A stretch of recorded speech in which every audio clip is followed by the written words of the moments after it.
بسم اللہ الرحمن الرحیم۔ السلام علیکم ناظرین کرام، آج کی اس خاص ویڈیو میں ہم تذکرہ کریں گے اماں حوا علیہ السلام کا کہ آپ علیہ السلام کی تخلیق اللہ رب العزت نے کیسے فرمائی، آپ علیہ السلام کو کیوں پیدا فرمایا، اماں حوا علیہ السلام کی تخلیق کا مقصد کیا تھا، اور جنت سے زمین پر آپ علیہ السلام کو کیوں اتارا گیا، آپ علیہ السلام نے کتنی زندگی پائی اور آپ علیہ السلام کا مقبرہ کہاں پر ہے، یہ تمام تر تفصیلات آپ کو بتائیں گے۔ آپ نے ہماری آج کی اس ویڈیو کو بغیر اسکپ کیے آخر تک لازمی دیکھنا ہے۔ آئیے ناظرین، سب سے پہلے بات کرتے ہیں حضرت اماں حوا علیہ السلام کی تخلیق کا۔ ناظرین، روایات بتاتی ہیں کہ جب حضرت آدم علیہ السلام کو اللہ تعالیٰ نے جنت میں رہنے کا حکم دیا تو آپ علیہ السلام جنت میں تنہائی کی وجہ سے کچھ پریشان ہوئے، تو اللہ نے آپ علیہ السلام پر نیند کا غلبہ فرمایا اور آپ علیہ السلام گہری نیند سو گئے، تو نیند ہی کی حالت میں آپ کی بائیں پسلی سے اللہ تعالیٰ نے حضرت حوا علیہ السلام کو پیدا فرما دیا۔ جب آپ علیہ السلام نیند سے بیدار ہوئے تو یہ دیکھ کر حیران رہ گئے کہ ایک نہایت ہی خوبصورت اور حسین و جمیل عورت آپ کے پاس بیٹھی ہوئی ہے۔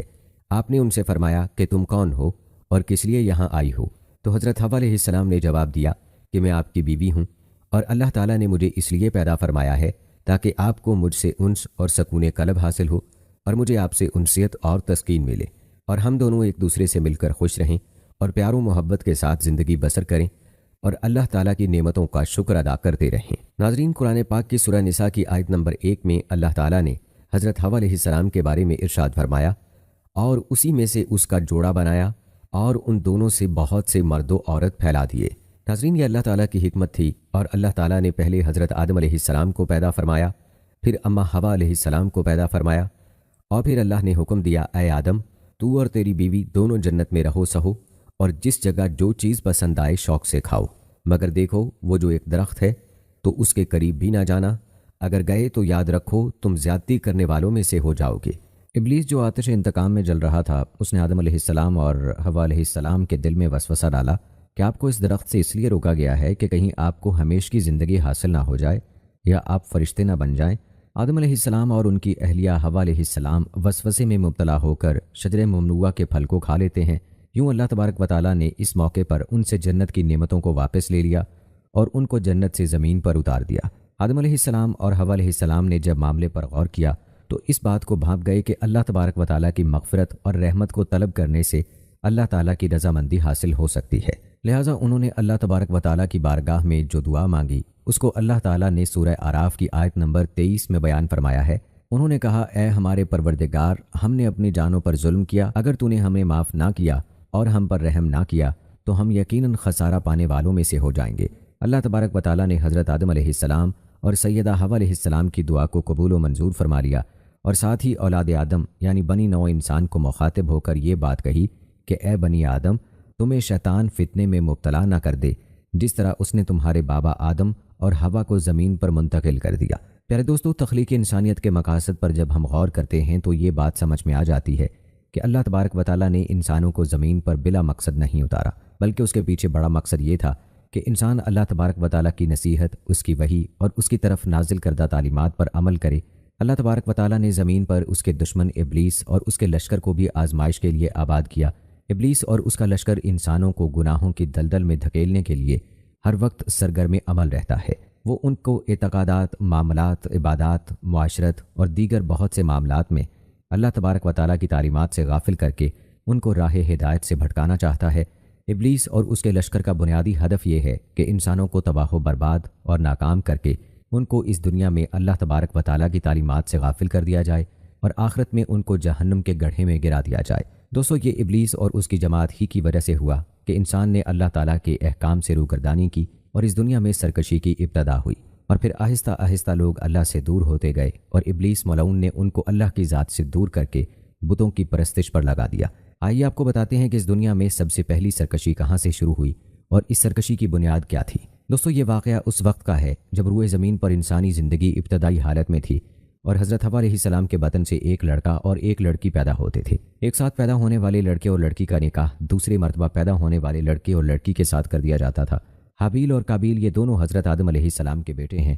جب یہ جوان ہوئے تو دستور کے مطابق حضرت آدم علیہ السلام نے قابیل کا نکاح غازہ کے ساتھ، جو حابیل کے ساتھ پیدا ہوئی تھی، کرنا چاہا، تو قابیل اس بات پر رضامند نہیں ہوا کیونکہ عقل ماں غازہ کے مقابلے میں زیادہ خوبصورت تھی جو قابیل کے ساتھ پیدا ہوئی تھی۔ حضرت آدم علیہ السلام نے قابیل کو سمجھایا کہ یہ اللہ کا حکم ہے لہٰذا تم یہ بات مان لو، اقلمہ تمہارے ساتھ پیدا ہوئی ہے اس لیے وہ تیری بہن ہے، اس کے ساتھ تیرا نکاح نہیں ہو سکتا۔ مگر قابیل اپنی بات پر اڑا رہا۔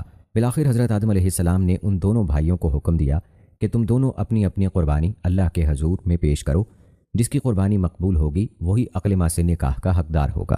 اس زمانے میں قربانی کی مقبولیت کی علامت یہ تھی کہ لوگ اپنی قربانیاں پہاڑ پر رکھ دیتے تھے اور آسمان سے آگ آ کر انہیں کھا جاتی تھی۔ قابیل کھیتی باڑی کرتا تھا اور حابیل جانور پالتا تھا، چنانچہ قابیل نے گندم کی بالیاں اور حابیل نے ایک خوبصورت موٹا تازہ میٹھا قربانی کے لیے ایک پہاڑ پر رکھ دیا اور اللہ سے دعا مانگی، یا الہی ہماری قربانی کو قبول فرما۔ آسمان سے آگ آئی اور اس نے حابیل کی قربانی کو کھا لیا اور قابیل کی قربانی قبول نہیں ہوئی، جس سے قابیل کے دل میں حابیل کے لیے غصہ، حسد اور بغض پیدا ہو گیا، اور وہ حابیل سے کہنے لگا کہ میں تجھے مار ڈالوں گا کیونکہ تیری قربانی قبول ہو گئی ہے۔ حابیل نے قابیل سے کہا، اللہ تعالیٰ پرہیزگاروں کی قربانی قبول کرتا ہے، اگر تو میرے قتل کے لیے مجھ پر ہاتھ اٹھائے گا تو میں تجھ پر ہاتھ نہیں اٹھاؤں گا، کیونکہ میں اللہ سے ڈرتا ہوں۔ قربانی دے کر دونوں بھائی حضرت آدم علیہ السلام کے پاس آئے۔ آدم علیہ السلام نے فرمایا، اے قابیل، تیری بہن اقلمہ اب حابیل پر حلال ہوئی اور تجھ پر حرام۔ قابیل اب مایوس ہو چکا تھا کہ اقلمہ اس کے نکاح میں نہیں آ سکتی، اس لیے وہ حابیل کو مارنے کی تدبیر کرنے لگا۔ اس دوران آدم علیہ السلام جب مکہ چلے گئے تو ایک دن قابیل نے دیکھا کہ حابیل سو رہا ہے، تو سوچنے لگا کہ اسے کس طرح سے ماروں، کیونکہ اس زمانے تک کسی نے کسی کو نہیں مارا تھا۔ جب شیطان نے دیکھا کہ اسے قتل کرنے کا طریقہ نہیں آتا تو اس لائن نے ایک جانور پکڑا اور اس کا سر ایک پتھر پر رکھ کر دوسرا پتھر زور سے اس کے سر پر دے مارا، جس سے وہ جانور اسی وقت مر گیا۔ یہ ترکیب دیکھ کر قابیل نے اپنے بھائی حابیل کے ساتھ یہی کیا اور زمین پر سے ایک پتھر اٹھا کر حابیل کے سر پر دے مارا اور اپنے بے گناہ حابیل بھائی کو قتل کر دیا۔ حابیل کے قتل کے بعد قابیل یہ سوچ کر بے حد پریشان ہوا کہ اب اس لاش کا کیا کرے۔ یہ روئے زمین پر کسی انسان کا پہلا قتل تھا، کیونکہ اس سے پہلے کوئی آدمی مرا ہی نہیں تھا، اس لیے قابیل حیران و پریشان تھا کہ بھائی کی لاش کو کیا کروں۔ چنانچہ وہ کئی روز تک بھائی کی لاش کو اپنی پیٹھ پر لاد کر پھرتا رہا۔ اللہ تعالیٰ کو اپنے اس نیک بندے کی لاش کی بے حرمتی منظور نہ تھی، چنانچہ اس جگہ پر 2 کوے آئے اور وہاں آ کر آپس میں لڑے اور ایک نے دوسرے کو مار ڈالا۔ پھر زندہ کوے نے اپنی چونچ اور پنجوں سے زمین میں گڑھا کھودا اور اس میں سے مرے ہوئے کوے کو ڈال کر مٹی سے دبا دیا۔ کوے کو دیکھ قابیل اپنے اوپر ملامت کرنے لگا کہ میں اس کوے سے بھی گیا گزرا ہوں کہ اتنا بھی نہ کر سکا۔ اس طرح قابیل کو معلوم ہوا کہ حابیل کی لاش کو زمین میں گڑھا کھود کر دفن کر دینا چاہیے، چنانچہ اس نے ایک گڑھا کھود کر اس میں اپنے بھائی حابیل کی لاش کو دفن کر دیا۔ جب حضرت آدم علیہ السلام مکہ سے واپس آئے اور حابیل کو نہ پایا تو اس کو بہت تلاش کیا، مگر وہ نہ ملا۔ لوگوں سے پوچھنے لگے، کسی نے جواب دیا کہ حابیل کچھ دنوں سے نامعلوم کہاں گیا ہے۔ حضرت آدم علیہ السلام نے حابیل کے صدمے میں کھانا پینا اور سونا سب ترک کر دیا اور شب و روز حابیل کے غم میں رہنے لگے۔ ایک روز آپ نے خواب کی حالت میں دیکھا کہ حابیل الغیاس الغیاس اے پیدر پکار رہا ہے۔ حضرت آدم علیہ السلام نیند سے چونک کر اٹھے اور زار و قطار رونے لگے۔ اسی وقت حضرت جبرائیل علیہ السلام آئے اور حضرت آدم علیہ السلام اور حضرت حوا علیہ السلام کو حابیل کی قبر پر لے گئے۔ حضرت آدم علیہ السلام اور حضرت حوا علیہ السلام نے قبر کھود کر حابیل کو دیکھا کہ اس کا مغز نکلا ہوا ہے اور وہ خون سے آلودہ ہے۔ یہ حال دیکھ کر آپ دونوں بہت روئے اور حابیل کی لاش کو ایک تابوت میں بند کر کے اپنے مکان میں لا کر دفن کر دیا۔ دوستو، کہا جاتا ہے کہ اس وقت آدم علیہ السلام کے 120 بیٹے تھے، جن میں سے سوائے حابیل کے کوئی نہیں مرا تھا۔ دوستو، روایت ہے کہ جب حابیل قتل ہو گئے تو 7 دن تک زمین میں زلزلہ رہا۔ قابیل جو بہت خوبصورت تھا، بھائی کا خون بہاتے ہی اس کا چہرہ بالکل سیاہ اور بدصورت ہو گیا۔ آدم علیہ السلام نے قابیل کو اپنے دربار سے نکال دیا اور وہ یمن کی سرزمین میں عدن چلا گیا۔ وہاں ابلیس اس کے پاس آ کر رہنے لگا کہ حابیل کی قربانی کو آگ نے اس لیے کھا لیا تھا کہ وہ آگ کی پوجا کرتا تھا، لہٰذا تو بھی آگ کی پرستش کیا کر۔ چنانچہ قابیل پہلا شخص ہے جس نے آگ کی پرستش کی، اور زمین پر یہ پہلا شخص ہے جس نے اللہ کی نافرمانی کی اور زمین پر خون ناحق کیا۔ یہ پہلا مجرم ہے جو جہنم میں ڈالا جائے گا۔ حدیث میں ہے کہ زمین پر قیامت تک جو بھی خون ناحق ہوگا اس کے عذاب کا ایک حصہ بوجھ اور گناہ قابیل پر بھی ہوتا ہے، کیونکہ اس نے سب سے پہلے قتل کا طریقہ ایجاد کیا۔ قابیل کا انجام یہ ہوا کہ اس کے ایک لڑکے نے جو کہ اندھا تھا اس کو پتھر مار کر قتل کر دیا، اور یہ بدبخت آگ کی پرستش کرتے ہوئے کفر و شرک کی حالت میں اپنے لڑکے کے ہاتھوں مارا گیا۔ قرآن مجید میں ایک مقام پر اللہ تعالیٰ نے حضرت حوا علیہ السلام کے بارے میں ارشاد فرمایا، اور اسی میں سے اس کا جوڑا بنایا اور ان دونوں سے بہت مرد و عورت پھیلا دیے۔ حضرت آدم علیہ السلام اور حوا علیہ السلام کی تخلیق کا واقعہ مضامین قرآن مجید کے ان عجائبات میں سے ہے جس کے دامن میں بڑی بڑی عبرتوں اور نصیحتوں کے گوہر آبدار کے انبار پوشیدہ ہیں، جن میں سے چند یہ ہیں۔ اللہ تعالیٰ نے حضرت آدم علیہ السلام کو مٹی سے بنایا اور حضرت حوا علیہ السلام کو حضرت آدم علیہ السلام کی پسلی سے پیدا فرمایا۔ قرآن کے اس فرمان سے یہ حقیقت عیاں ہوتی ہے کہ اللہ پاک نے انسانوں کو 4 طریقوں سے پیدا فرمایا۔ پہلا یہ کہ مرد و عورت دونوں کے ملاپ سے، جیسا کہ عام طور پر انسانوں کی پیدائش ہوتی ہے۔ چنانچہ قرآن مجید میں صاف اعلان کیا ہے کہ بے شک ہم نے آدمی کو پیدا کیا ملی ہوئی منی سے۔ اور دوسرا یہ کہ تنہا مرد سے ایک انسان پیدا ہوا اور وہ حضرت حوا علیہ السلام ہیں، کہ اللہ نے ان کو حضرت آدم علیہ السلام کی بائیں پسلی سے پیدا فرمایا۔ اور تیسرا یہ کہ تنہا ایک عورت سے ایک انسان پیدا ہوا اور وہ ہیں حضرت عیسیٰ علیہ السلام، جو کہ پاک دامن کماری بی بی مریم علیہ السلام کے پیٹ سے بغیر باپ کے پیدا ہوئے۔ اور چوتھا یہ کہ بغیر مرد و عورت کے بھی ایک انسان کو اللہ تعالیٰ نے پیدا فرما دیا، اور وہ انسان حضرت آدم علیہ السلام ہے کہ اللہ تعالیٰ نے ان کو مٹی سے بنایا۔ ان واقعات سے چند اسباق کی طرف رہنمائی ہوتی ہے۔ اللہ پاک ایسا قادر و قیوم اور خلاق ہے کہ انسانوں کو کسی خاص ایک ہی طریقے سے پیدا فرمانے کا پابند نہیں ہے، بلکہ وہ ایسی عظیم قدرت والا ہے کہ وہ جس طرح چاہے انسانوں کو پیدا فرما دے۔ چنانچہ ان 4 طریقوں سے اس نے انسانوں کو پیدا فرما دیا، جو اس کی قدرت و حکمت اور اس کی عظیم الشان خلاقیت کا نشان اعظم ہے۔ سبحان اللہ! اللہ تعالیٰ کی شان خالقیت کی عظمت کا کیا کہنا، جس خلاق عالم نے کرسی و عرش اور لوح و قلم اور زمین و آسمان کو کن فرما کر موجود فرما دیا، اس کی قدرت کاملہ اور حکمت بالغہ کے حضور خلقت انسانی کی بھلا حقیقت و حیثیت ہی کیا ہے۔ لیکن اس میں کوئی شک نہیں کہ تخلیق انسان اس قادر مطلق کا وہ تخلیقی شاہکار کہ کائنات عالم میں اس کی کوئی مثال نہیں، کیونکہ وجود انسان عالم خلق کے تمام مخلوقات کے نمونوں کا ایک جامع مرقع ہے۔ اللہ اکبر! کیا خوب ارشاد ہے حضرت علی رضی اللہ تعالیٰ عنہ نے، کیا انسان، کیا تو یہ گمان کرتا ہے کہ تو ایک چھوٹا سا جسم ہے، حالانکہ تیری عظمت کا یہ حال ہے کہ تیرے اندر عالم اکبر سمٹا ہوا ہے۔ ممکن تھا کہ کوئی مرد یہ خیال کرتا کہ اگر ہم مردوں کی جماعت نہ ہوتی تو تنہا عورتوں سے کوئی انسان پیدا نہیں ہو سکتا تھا۔ اس طرح ممکن تھا کہ عورتوں کو یہ گمان ہوتا کہ اگر ہم عورتیں نہ ہوتیں تو تنہا مردوں سے کوئی انسان پیدا نہ ہوتا۔ اسی طرح ممکن تھا کہ عورت و مرد دونوں مل کر یہ ناز کرتے کہ اگر ہم دونوں اور عورتوں کو وجود نہ ہوتا تو کوئی انسان پیدا نہیں ہو سکتا تھا۔ تو اللہ تعالیٰ نے 4 طریقوں سے انسانوں کو پیدا فرما کر عورتوں اور مردوں دونوں کا منہ بند کر دیا کہ دیکھ لو، ہم ایسے قادر و قیوم ہیں کہ حضرت حوا علیہ السلام کو تنہا مرد یعنی حضرت آدم علیہ السلام کی پسلی سے پیدا فرما دیا، لہٰذا اے عورتوں تم یہ گمان مت رکھو کہ اگر عورتیں نہ ہوتیں تو کوئی انسان پیدا نہ ہوتا۔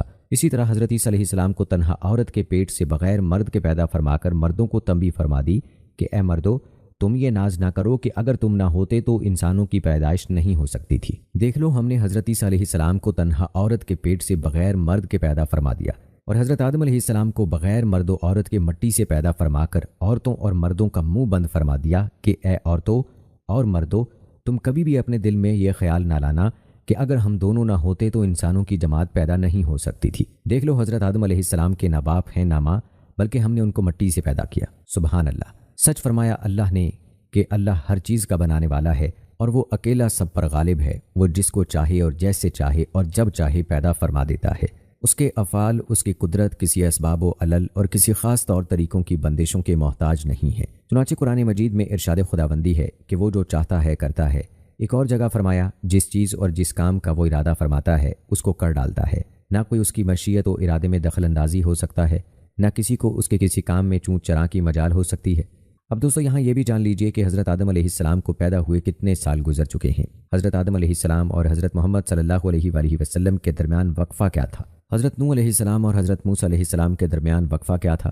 تو دوستو یہ بات نہ قرآن میں موجود ہے اور نہ ہی کسی حدیث سے ثابت ہے، البتہ اس بارے میں بعض تاریخی روایات ملتی ہیں۔ چنانچہ امام ابن عساکر رحمہ اللہ نے دنیا کی مجمل تاریخ اس طرح لکھی ہے کہ حضرت آدم علیہ السلام اور حضرت نوح علیہ السلام کے درمیان 1200 برس کا فاصلہ ہے، اور حضرت نوح علیہ السلام سے حضرت ابراہیم علیہ السلام کے درمیان 1142 سال کا فاصلہ ہے، اور حضرت ابراہیم علیہ السلام سے حضرت موسیٰ علیہ السلام تک 565 سال کا فاصلہ ہے، اور حضرت موسیٰ علیہ السلام سے حضرت داؤد علیہ السلام تک 569 سال، اور حضرت داؤد علیہ السلام سے حضرت عیسیٰ علیہ السلام کے درمیان 1356 سال، اور حضرت عیسیٰ علیہ السلام سے خاتم الانبیاء سرکار دو عالم حضرت محمد مصطفیٰ صلی اللہ علیہ وآلہ وسلم تک 600 سال کا فاصلہ ہے۔ جہاں تک ان انبیاء کے حیات رہنے کا تعلق ہے تو حضرت آدم علیہ السلام 960 سال، حضرت نوح علیہ السلام 950 سال، حضرت ابراہیم علیہ السلام 200 سال، حضرت داؤد علیہ السلام 100 سال، حضرت عیسیٰ علیہ السلام 33 سال اور آپ علیہ السلام 63 سال تک زندہ رہے۔ لہٰذا اس حساب کے مطابق حضرت آدم علیہ السلام کے دنیا میں تشریف لانے سے لے کر اب تک تقریباً 9288 سال گزر چکے ہیں۔ آپ صلی اللہ علیہ وآلہ وسلم اور حضرت آدم علیہ السلام کے بیچ کا درمیانی وقفہ تقریباً 6835 سال ہے، اور حضرت نوح علیہ السلام اور حضرت موسیٰ علیہ السلام کے درمیان کا وقفہ 1907 سال ہے۔ دوستو یہاں بھی یہ بھی جان لیجئے کہ حضرت آدم علیہ السلام جنت سے کہاں اترے تھے۔ اس بارے میں در منشور میں ہے کہ حضرت آدم علیہ السلام مکہ اور طائف کے درمیان میں موجود دجنہ نامی علاقے میں اترے تھے۔ بعض کا کہنا ہے کہ آدم علیہ السلام صفا پہاڑی پر اترے، حکم الہی میں کوتاہی کی وجہ سے حضرت آدم علیہ السلام کے جنت سے نکلنے کا وقت آیا، تب آپ علیہ السلام نے حضرت حوا علیہ السلام کا ہاتھ تھام کر کہا چلو اب غربت اور بے کسی کا وقت آن پہنچا۔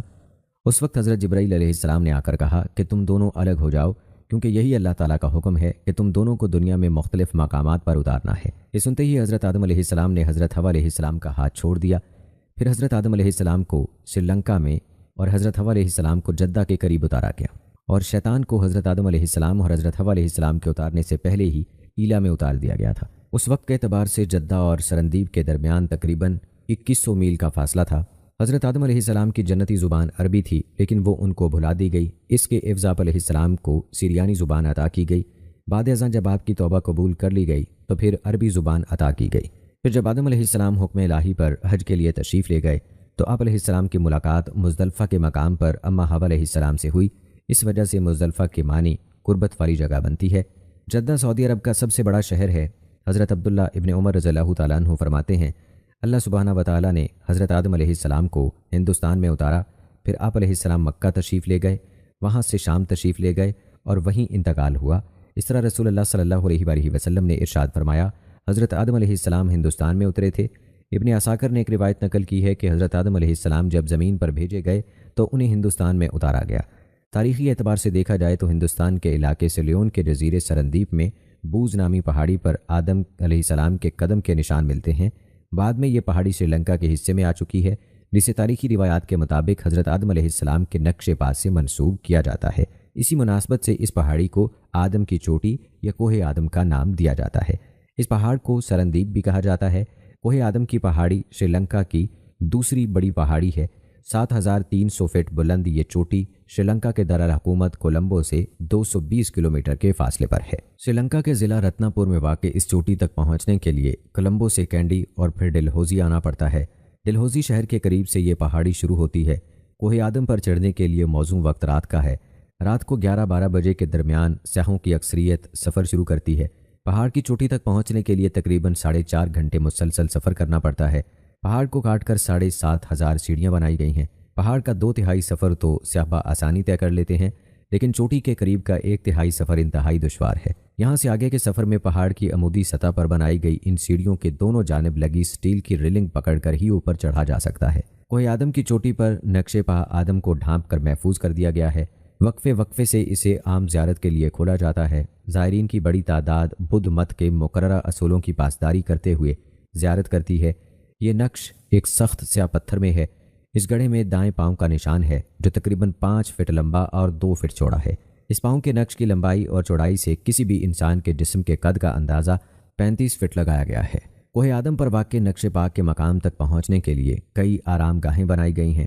پہاڑ کی بلندی سے دریا کا منظر بھی انتہائی خوبصورت ہے۔ طلوع آفتاب کا منظر تابناک ہے۔ سورج کی کرنوں میں آسمان کے بدلتے رنگ انتہائی خوشگوار نظر آتے ہیں۔ زائرین اپنے اپنے عقیدے کے مطابق فجر اور طلوع آفتاب کے وقت یہاں عبادت کرتے ہیں۔ بدھ مت کے پیروکار طلوع آفتاب کے وقت سادھو کا ورد کرتے ہیں۔ مسلمانوں کے نزدیک یہ نقش پا حضرت آدم علیہ السلام کا ہے۔ بدھ مت کے مطابق یہ نشان بدھا کا ہے اور ہندوؤں کے دھرم کے مطابق یہ نقش شیواجی کا ہے۔ بدھ مذہب کی سب سے پرانی کتاب مہاونس میں بھی اس قدم کا ذکر ہے۔ اپریل کے مہینے میں زائرین کی بڑی تعداد یہاں آتی ہے۔ مقامی زبان میں اس پہاڑی کو سری پاڈا کہا جاتا ہے۔ تاریخی حوالے بتاتے ہیں کہ سکندر اعظم اور ابن بطوطہ نے بھی زیارت کے لیے یہاں کا سفر کیا۔ دوستو یہاں آپ کو بتا دیں کہ جب حضرت آدم علیہ السلام زمین پر اترے تو حضرت آدم کا پہلا کھانا اور لباس کیا تھا؟ دوستو روایت میں یوں بیان ہوا ہے کہ حضرت آدم علیہ السلام 100 سال یا 60 سال جنت میں رہے۔ اس عرصے میں دونوں پر جنت کے کسی بھی حصے میں جانے پر پابندی نہ تھی سوائے شجر ممنوعہ کے۔ شیطان اب ان دونوں کا کھلا دشمن تھا اور اپنی سزا کا بدلہ لینے کے لیے بے قرار بھی تھا۔ اس کی شدید خواہش تھی کہ یہ اللہ کے حکم کی خلاف ورزی کریں۔ پھر شیطان نے ان دونوں کے دلوں میں وسوسہ ڈالا تاکہ ان کی شرمگاہیں جو ایک دوسرے سے پوشیدہ تھیں وہ بے پردہ ہو جائیں۔ اس نے انہیں کہا تمہارے رب نے تم دونوں کو اس درخت سے اس لیے منع فرمایا کہ کہیں یہ پھل کھا کر تم دونوں فرشتے نہ ہو جاؤ یا کہیں ہمیشہ زندے رہنے والوں میں سے ہو جاؤ۔ شیطان کی ان باتوں نے حضرت حوا علیہ السلام کو سوچنے پر مجبور کر دیا۔ اور پھر شیطان کی مسلسل اور تواتر کے ساتھ سازشیں رنگ لائیں اور اس نے حضرت حوا علیہ السلام کو پھل کھانے پر راضی کر لیا۔ ایک دن حضرت حوا علیہ السلام نے حضرت آدم علیہ السلام سے کہا کہ ہم اس شجر ممنوعہ کا ذرا سا حصہ کھا کر تو دیکھیں، آخر وہ کیا راز ہے جو اللہ نے اسے کھانے سے منع فرمایا ہے۔ شروع میں تو حضرت آدم علیہ السلام اس کے لیے قطعی طور پر تیار نہ تھے، لیکن پھر حضرت حوا علیہ السلام کے مسلسل اصرار پر بعد ناخواستہ وہ بھی راضی ہو گئے۔ ابھی ان دونوں نے پھل کو پورے طور پر چکھا بھی نہ تھا کہ ان کی ستر گاہیں ایک دوسرے پر کھل گئیں، جس پر دونوں بدحواسی اور پریشانی میں جنت کے درختوں کے پتے توڑ توڑ کر اپنا بدن چھپانے لگے۔ اللہ نے دونوں کو پکارا اور فرمایا، کیا میں نے تم کو منع نہیں کیا تھا کہ اس درخت کا پھل نہ کھانا اور شیطان کے ورغلانے میں نہ آنا؟ یہ تمہارا کھلا دشمن ہے۔ دونوں نے جب اللہ کی پکار سنی تو مارے خوف الہی کے کانپ اٹھے، نہایت لاچارگی اور عاجزی سے اپنی خطا پر نادم و شرمندہ ہوتے ہوئے بارگاہ خداوندی میں عرض کیا، اے ہمارے رب، ہم دونوں سے بہت بڑی غلطی ہو گئی ہے۔ اب اگر آپ نے ہم پر رحم و کرم نہ کیا اور معاف نہ فرمایا تو ہم تباہ و برباد ہو جائیں گے۔ اللہ تعالیٰ نے فرمایا کہ اب تم دونوں ایک خاص مدت تک زمین پر ہی رہو گے، جہاں تم ایک دوسرے کے دشمن ہوگے اور وہاں ہی مرنا ہے اور اسی میں سے پھر پیدا ہونا ہے۔ تو دونوں کو زمین کی طرف روانہ کر دیا گیا۔ روایت میں ہے کہ حضرت آدم علیہ السلام کو ہند، حضرت حوا علیہ السلام کو جدہ اور ابلیس کو بصرہ سے چند میل کے فاصلے پر دمشتیمان کے مقام پر اتارا گیا۔ جب حضرت آدم علیہ السلام جنت سے ہند میں اترے تو ان کے پاس حجر اسود تھا اور جنت کے درختوں کے پتوں کی ایک مٹھی بھی تھی۔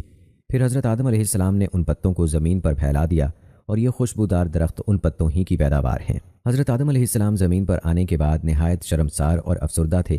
پھر حضرت حوا علیہ السلام سے علیحدگی نے بھی سخت پریشانی میں مبتلا کر دیا۔ روایت میں ہے کہ آپ ایک طویل عرصے تک اللہ کے حضور گڑ گڑاتے، فریاد کرتے اور آنسو بہاتے رہے، یہاں تک کہ اللہ تعالیٰ کو ان کی اس گریہ ازاری پر رحم آ گیا، اور پھر ایک دن حضرت جبرائیل علیہ السلام نے حضرت آدم علیہ السلام کے پاس آ کر انہیں اللہ کی جانب سے معافی کی نوید سنائی۔ حضرت آدم علیہ السلام خوشی سے سرشار بارگاہ خداوندی میں سربسجود ہو کر شکر بجا لائے۔ پھر حضرت جبرائیل علیہ السلام انہیں لے کر مکہ آئے، جہاں حضرت آدم علیہ السلام نے کعبہ شریف کی بنیاد رکھی اور حجر اسود کو کعبہ کی دیوار پر نصب فرمایا، پھر اس کے گرد طواف کیا۔ طواف سے فارغ ہو کر حضرت جبرائیل علیہ السلام انہیں جبل عرفات پر لے گئے، جہاں حضرت حوا علیہ السلام تشریف فرما تھیں، لیکن طویل عرصے کی جدائی اور حالات نے بہت سے جسمانی تغیرات پیدا کر دیے تھے، چنانچہ دونوں ایک دوسرے کو پہچان نہ پائے، جس پر حضرت جبرائیل علیہ السلام نے دونوں کا تعارف کروایا۔ حضرت عمر رضی اللہ تعالیٰ عنہ سے مروی ہے کہ نبی کریم صلی اللہ علیہ وآلہ وسلم نے فرمایا، جب حضرت آدم علیہ السلام سے لغزش ہو گئی تو انہوں نے بارگاہ خداوندی میں عرض کیا، اے میرے پروردگار، میں آپ سے محمد صلی اللہ علیہ وآلہ وسلم کے وسیلے سے سوال کرتا ہوں کہ آپ میری مغفرت فرما دیں۔ اللہ رب العزت نے فرمایا، تو نے محمد صلی اللہ علیہ وآلہ وسلم کو کیسے جان لیا جبکہ میں نے ان کو اب تک پیدا نہیں فرمایا؟ حضرت آدم علیہ السلام نے عرض کیا، اے پروردگار، جب آپ نے مجھے اپنے ہاتھوں سے پیدا فرمایا اور مجھ میں جان ڈالی، پھر میں نے اپنا سر اٹھایا تو عرش پر لکھا دیکھا لا الہ الا اللہ محمد الرسول اللہ، تو میں نے جان لیا کہ جس ذات کا نام آپ نے اپنے نام کے ساتھ میں لایا ہے اس سے بڑھ کر آپ کے نزدیک اور کوئی محبوب نہیں ہو سکتا۔ تو اللہ نے فرمایا، اے آدم، تو نے سچ کہا، وہ میرے نزدیک سب سے محبوب ہیں، اور جب تو نے ان کے وسیلے سے مجھ سے مانگ لیا تو پس میں نے تیری بخشش کر دی، اور اگر محمد صلی اللہ علیہ وآلہ وسلم نہ ہوتے تو میں آپ کو بھی پیدا نہ کرتا۔ ناظرین، یہ واقعہ کچھ روایات میں اس طرح سے بھی لکھا ہے، لیکن پھر ایسا ہوا کہ شیطان نے ان دونوں کے دلوں میں وسوسہ ڈالا تاکہ ان کے ستر جو ان سے چھپے تھے ان پر کھول دے۔ اس نے کہا کہ تمہارے پروردگار نے اس درخت سے جو تمہیں روکا ہے تو صرف اس لیے کہ کہیں ایسا نہ ہو تم فرشتے بن جاؤ یا دائمی زندگی تمہیں حاصل ہو جائے۔ اس نے قسمیں کھا کھا کر یقین دلایا کہ میں تم دونوں کو خیر خواہی سے نیک بات سمجھانے والا ہوں، غرض یہ کہ انہیں فریب میں لے آیا۔ پھر جو ہی ایسا ہوا کہ انہوں نے درخت کا پھل چکھا، ان کے ستر ان پر کھل گئے، اور جب انہیں اپنی برہنگی دیکھ کر شرم محسوس ہوئی تو باغ کے پتے اوپر تلے رکھ کر اپنے جسم پر چپکانے لگے۔ اس وقت ان کے پروردگار نے پکارا، کیا میں نے تمہیں اس درخت سے نہیں روک دیا تھا؟ اور کیا میں نے نہیں کہہ دیا تھا کہ شیطان تمہارا کھلا دشمن ہے؟ انہوں نے عرض کیا، پروردگار، ہم نے اپنے ہاتھوں اپنا نقصان کیا، اگر تو نے ہمارا قصور نہ بخشا اور ہم پر رحم نہ فرمایا تو ہمارے لیے بربادی کے سوا کچھ نہیں۔ سورہ اعراف میں اللہ تعالیٰ نے فرمایا، یہاں سے نکل جاؤ، تم ایک دوسرے کے دشمن ہو، اب تمہارے لیے زمین میں ٹھکانہ ہے، اور یہ کہ ایک خاص وقت تک وہاں کے سامان زندگی سے فائدہ اٹھاؤ گے، اور فرمایا تم اس میں جیو گے، اس میں مرو گے، پھر اسی سے نکالے جاؤ گے۔ یوں اللہ تعالیٰ نے آدم علیہ السلام اور اماں حوا علیہ السلام کو جنت سے اترنے کا حکم دیا اور فیصلہ فرمایا، تم انسان اور شریر جنات زمین پر بھیجے جا رہے ہو، تم زمین میں ایک دوسرے کے دشمن ہوگے، قیامت تک تم ایک دوسرے کے خلاف رہو گے، اس دوران جو میرے بھیجے ہوئے پیغمبروں کی اطاعت کرے گا وہ کامیاب ہوگا، اور جو شیطان کے راستے پر چلے گا وہ جہنم میں جائے گا۔ تمہیں ایک وقت تک دنیا میں رہنا ہوگا، فائدے اٹھانے ہوں گے، تم یہیں زندگی بسر کرو گے اور یہیں مرو گے اور یہیں سے ہی دوبارہ اٹھائے جاؤ گے۔ کہا جاتا ہے کہ حضرت آدم و حوا علیہ السلام دونوں کو الگ الگ مقامات پر اتارا گیا۔ حضرت آدم علیہ السلام کو کوہ ہند میں اور حوا علیہ السلام کو جرہ میں۔ دونوں بہت شرمندہ تھے، انہوں نے اپنی غلطی پر توبہ کرنا چاہی، لیکن الفاظ سمجھ نہیں آ رہے تھے۔ اللہ نے انہیں یہ کلمات سکھائے جن کا ذکر اللہ تعالیٰ نے سورہ الاعراف میں کیا ہے۔ اے ہمارے پروردگار، ہم اپنی جانوں پر ظلم کر گزرے ہیں، اور اگر آپ نے ہمیں معاف نہ فرمایا اور ہم پر رحم نہ کیا تو یقیناً ہم نامراد لوگوں میں شامل ہو جائیں گے۔ جب انہوں نے یہ کلمات کہے تو اللہ نے انہیں معاف کر دیا اور وہ عرفات کے میدان میں ایک دوسرے کو تلاش کرنے میں کامیاب ہو گئے۔ یہیں سے دنیا میں انسانیت کے دور کا آغاز ہوا۔ روایات کے مطابق حضرت حوا علیہ السلام نے 20 بار ولادت کی تکلیف اٹھائی۔ ہر بار جڑواں بچے پیدا ہوتے تھے، ایک لڑکا ایک لڑکی۔ جو ایک ساتھ پیدا ہوتے تھے وہ سگے بہن بھائیوں کی طرح ہوتے، ان کی شادی نہیں ہو سکتی تھی۔ جو الگ الگ پیدا ہوتے تھے ان کی شادی ہو سکتی تھی۔ انسانی آبادی کے لیے اس وقت اللہ تعالیٰ نے یہی حکم بطور شریعت نازل فرمایا تھا۔ اس طرح بی بی حوا نے کل 40 بچوں کو جنم دیا۔ حضرت آدم علیہ السلام نبی ہیں، لیکن تشریع نبی نہیں، بلکہ ان نبیوں میں سے ہیں جو دنیا کی شروعات میں تعلیم انسان کے لیے بھیجے گئے۔ حضرت آدم علیہ السلام نے اپنی اولاد کو وہ سب سکھایا جو اللہ تعالیٰ نے انہیں سکھایا۔ سب ایک اللہ کی عبادت کرتے، کھیتی باڑی کرتے اور جانوروں کو پالتے۔ کہتے ہیں کہ حضرت آدم علیہ السلام کی اصل عمر 1000 سال تھی۔ اپنی عمر کے 40 سال آپ نے حضرت داؤد علیہ السلام کو دینے کا کہہ دیا تھا، اس لیے آپ علیہ السلام کا انتقال 960 سال کی عمر میں ہوا۔ فرشتوں نے حضرت آدم علیہ السلام کی روح قبض کی، غسل دیا، خوشبو لگائی اور دفنا دیا۔ آپ علیہ السلام کی موت کے بعد حضرت شیس علیہ السلام کے سر پر نبوت و خلافت کا تاج سجایا گیا۔ حضرت آدم علیہ السلام کی وفات کے 1 سال بعد حضرت حوا علیہ السلام کا بھی انتقال ہو گیا۔ اماں حوا علیہ السلام کے مقبرے کے بارے میں کیا اقوال ہیں یہ بھی آپ کو بتائیں گے، لیکن اس سے پہلے آپ کو یہ بتاتے ہیں کہ حضرت آدم اور اماں حوا علیہ السلام کو زمین پر اتارتے وقت اللہ تعالیٰ نے کس چیز سے خبردار فرمایا۔ ناظرین، یاد رہے کہ ابلیس کی وجہ سے حضرت آدم اور اماں حوا علیہ السلام کو جنت سے نکلنا پڑا تھا۔ ابلیس کے آدم و حوا علیہ السلام کو بہکانے کا ذکر سورہ طٰہٰ میں اس طرح آیا ہے۔ اللہ تعالیٰ فرماتا ہے، جب ہم نے فرشتوں کو حکم دیا تھا آدم کے آگے جھک جاؤ، سب جھک گئے تھے مگر ابلیس نہیں جھکا، اس نے انکار کیا۔ اس پر ہم نے کہا، اے آدم، یہ تیرا اور تیری بیوی کا دشمن ہے، ایسا نہ ہو کہ یہ تمہیں جنت سے نکال کر رہے اور تم محنت میں پڑ جاؤ۔ تمہارے لیے اب ایسی زندگی ہے کہ نہ تو اس میں بھوکے رہتے ہو، نہ برہنہ، نہ تمہارے لیے پیاس کی جلن ہے، نہ سورج کی تپش۔ لیکن پھر شیطان نے آدم کو وسوسے میں ڈالا، اس نے کہا، اے آدم، میں تجھے ہمیشگی کے درخت کا نشان دے دوں اور ایسی بادشاہی جو کبھی زائل نہ ہو۔ چنانچہ دونوں نے اس درخت کا پھل کھا لیا اور دونوں کے سطر ان پر کھل گئے۔ تب ان کی حالت ایسی ہو گئی کہ باغ کے پتے توڑنے لگے اور ان سے اپنا جسم ڈھانکنے لگے۔ غرض کہ آدم اپنے پروردگار کے کہنے پر نہ چلا، بس وہ بے راہ ہو گیا۔ پھر اس کے پروردگار نے اسے برگزیدہ کیا، اس پر لوٹ آیا، اس پر راہ کھول دی۔ چنانچہ اللہ نے حکم دیا تھا، تم دونوں اکٹھے یہاں سے نکل چلو، تم میں سے ایک دوسرے کا دشمن ہوا۔ پھر اگر میری طرف سے تمہارے پاس یعنی تمہاری نسل کے پاس کوئی پیام ہدایت آیا تو جو کوئی میری ہدایت پر چلے گا وہ نہ تو راہ سے بے راہ ہوگا نہ دکھ میں پڑے گا۔ ناظرین، آپ نے ملاحظہ کیا کہ شیطان نے تکبر کیا اور اللہ کی نافرمانی کر کے اللہ تعالیٰ کی لعنت کا مستحق ہوا، اور چونکہ حضرت آدم علیہ السلام کو سجدہ نہ کرنے پر اس سے اس کا مقام و مرتبہ لیا گیا تھا، تو وہ حضرت آدم علیہ السلام اور اماں حوا علیہ السلام کا دشمن بن گیا اور قیامت تک یہ اولاد آدم کا دشمن ہی رہے گا۔ یاد رہے کہ جنت میں تو آدم علیہ السلام اور حوا علیہ السلام کو کسی چیز کی فکر نہ تھی، نہ کھانے پینے کی، نہ لباس کی، لیکن جیسے ہی دنیا میں اتارے گئے تو آپ کو ہر طرح کی فکریں لاحق ہو گئیں، اور اب آپ کو اپنی محنت سے اپنی پیاس اور بھوک مٹانی تھی اور لباس کی بھی فکر کرنی تھی۔ لباس کے بارے میں اللہ تعالیٰ کا ارشاد ہے، اے اولاد آدم، ہم نے تم پر لباس اتارا ہے تاکہ تمہارے جسم کے قابل شرم حصوں کو ڈھانکے اور تمہارے لیے جسم کی حفاظت اور زینت کا ذریعہ بھی ہو، اور بہترین لباس تقویٰ کا لباس ہے۔ ناظرین، یہاں اللہ تعالیٰ نے اولاد آدم کے لیے 2 طرح کے لباسوں کو ذکر فرمایا ہے۔ ایک لباس وہ جو انسان کو ستر چھپانے کے لیے چاہیے اور ظاہر زینت کے لیے چاہیے، اور فرمایا کہ اصل لباس تو تقویٰ ہے، یعنی ظاہر لباس بھی ضروری ہے لیکن تقویٰ کا ہونا اس سے بھی زیادہ ضروری ہے، کیونکہ تقویٰ ہی انسان کو شیطان اور نفس کی پیروی سے بچا سکتا ہے۔ اور ساتھ ہی اللہ تعالیٰ نے اولاد آدم کو شیطان کے فتنوں سے خبردار بھی فرمایا ہے، جیسا کہ سورہ آراف میں ارشاد ہے، اے بنی آدم، ایسا نہ ہو کہ شیطان پھر تمہیں اس ہی فتنے میں مبتلا کر دے جس طرح اس نے تمہارے والدین کو جنت سے نکلوایا تھا اور ان کے لباس ان پر سے اتروائے تھے تاکہ ان کی شرمگاہیں بے پردہ ہو جائیں۔ وہ اور اس کے ساتھی تمہیں ایسی جگہ سے دیکھتے ہیں جہاں سے تم انہیں نہیں دیکھ سکتے۔ ان شیاطین کو ہم نے ان لوگوں پر سرپرست بنا دیا ہے جو ایمان نہیں لاتے۔ اور سورہ یاسین میں ارشاد باری تعالیٰ ہے، اے اولاد آدم، کیا میں نے تم کو ہدایت نہ کی تھی کہ شیطان کی بندگی نہ کرو؟ وہ تمہارا کھلا دشمن ہے۔ ناظرین، یاد رہے کہ اللہ تعالیٰ نے اولاد آدم کو شیطان سے بار بار خبردار کیا ہے تاکہ انسان اس کے مکر و فریب سے دور رہے۔ یاد رہے کہ ابلیس انسان کا ازلی دشمن ہے اور ابد تک انسان کا دشمن رہے گا۔ ناظرین، اب بات کرتے ہیں اللہ تعالیٰ نے حضرت آدم علیہ السلام، اماں حوا علیہ السلام اور ان کی اولاد کی تخلیق کیوں فرمائی۔ ناظرین، یاد رہے کہ جب کچھ نہ تھا تو اللہ تھا۔ اللہ نے چاہا کہ میری ربوبیت اور خالقیت کا اظہار ہو۔ اللہ کے ارادے میں جب یہ بات آئی کہ میری عظمت کا اظہار ہو تو ضروری ہوا کہ عظمت کو پہچاننے اور اللہ کو جاننے کے لیے کوئی مخلوق ہو۔ جیسے ہی اللہ نے یہ چاہا کہ میں پہچانا جاؤں، خالق کے ارادے میں جو کچھ تھا قاعدوں، ضابطوں، فارمولوں اور شکل و صورت کے ساتھ عالم وجود میں آ گیا۔